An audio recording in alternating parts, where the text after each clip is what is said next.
Salut à toutes et à tous. Alors là je vous fais une vidéo depuis Venise. Donc ce qui est assez marrant, c'est que si vous avez regardé ma récente vidéo que j'avais faite en italien sur l'italien, en fait il se trouve que j'y suis jamais allé. Et là je suis en train d'aller tout simplement à la Polyglot Conference à Ljubljana en Slovénie, et ça me coûtait moins cher d'atterrir à Venise. Voilà. Donc là je sais pas exactement où je vais, mais en tout cas j'y vais. Je vais marcher, comme ça vous pourrez un peu voir les paysages, et comme ça je me promène en même temps. Tout le monde est gagnant. Et je voulais vous parler aujourd'hui à nouveau de prononciation et surtout de phonétique. Alors pourquoi parler de prononciation? Parce que cette semaine, j'en ai pas encore parlé sur la chaîne, mais j'ai sorti une nouvelle formation qui s'appelle Améliorer son accent, donc qui va vous permettre de comprendre comment marche toute la prononciation d'une langue avec tous les éléments, que ce soit phonétique, d'intonation, d'accentuation, etc. Comment pratiquer et comment en fait avoir la méthode objective plutôt que juste se dire c'est des sons, on peut rien en faire, ou alors il faut avoir l'oreille musicale ou des bêtises comme ça pour arriver à parler mieux une langue à l'oral, vous faire comprendre et parler avec plus de fierté. Donc vous avez le lien dans la description. Alors pourquoi vous parlez de phonétique? Parce que c'est un sujet qui est lié aux langues, et c'est un sujet qui fait un peu peur.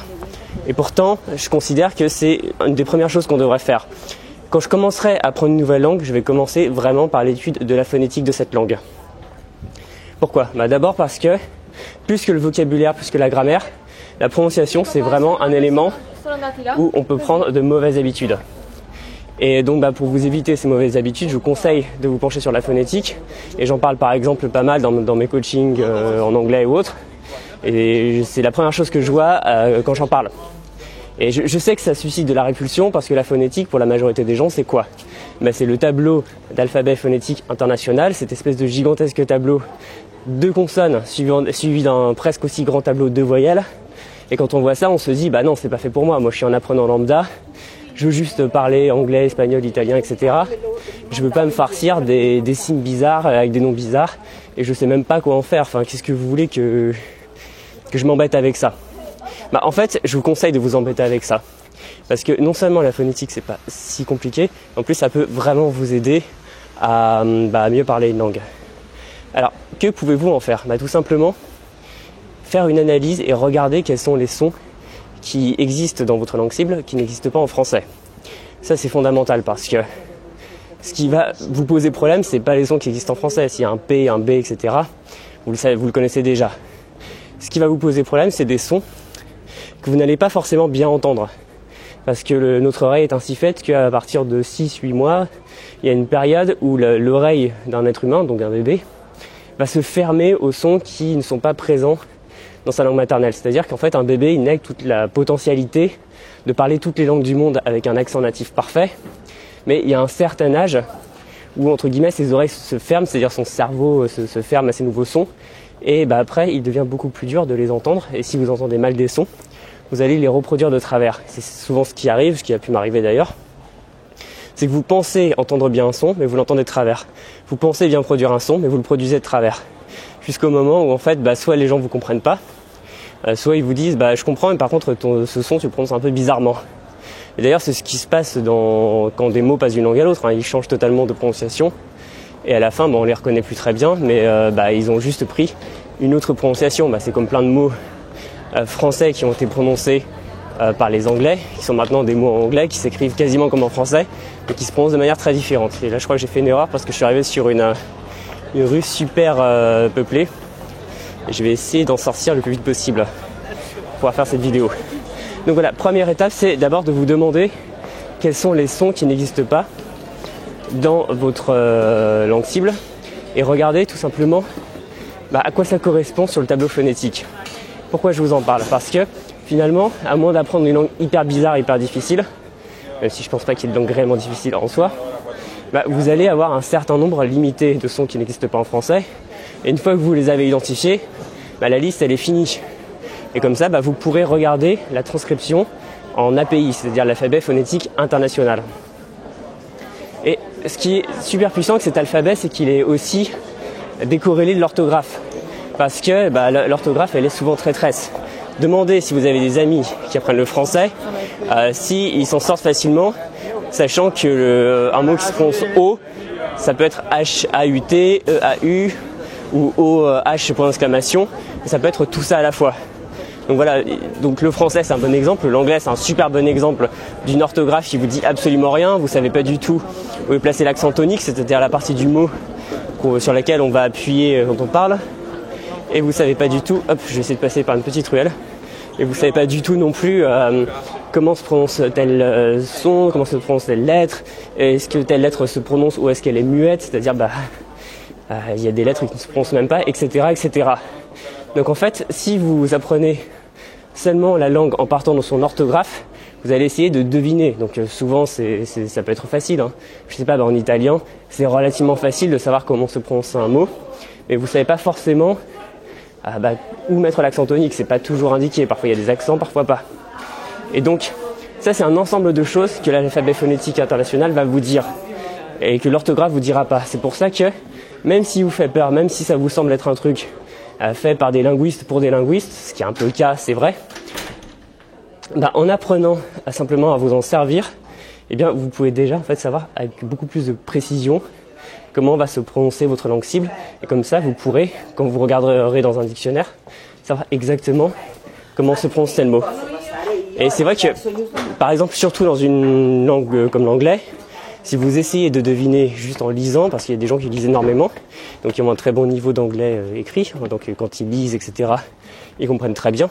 Attendez, je vais essayer de vous montrer le fond, je ne sais pas si vous voyez bien, c'est super joli, bon en même temps c'est pas une découverte parce que Venise est une belle ville, mais c'est vrai que quand on arrive c'est un peu le Disneyland italien, faut pas se leurrer.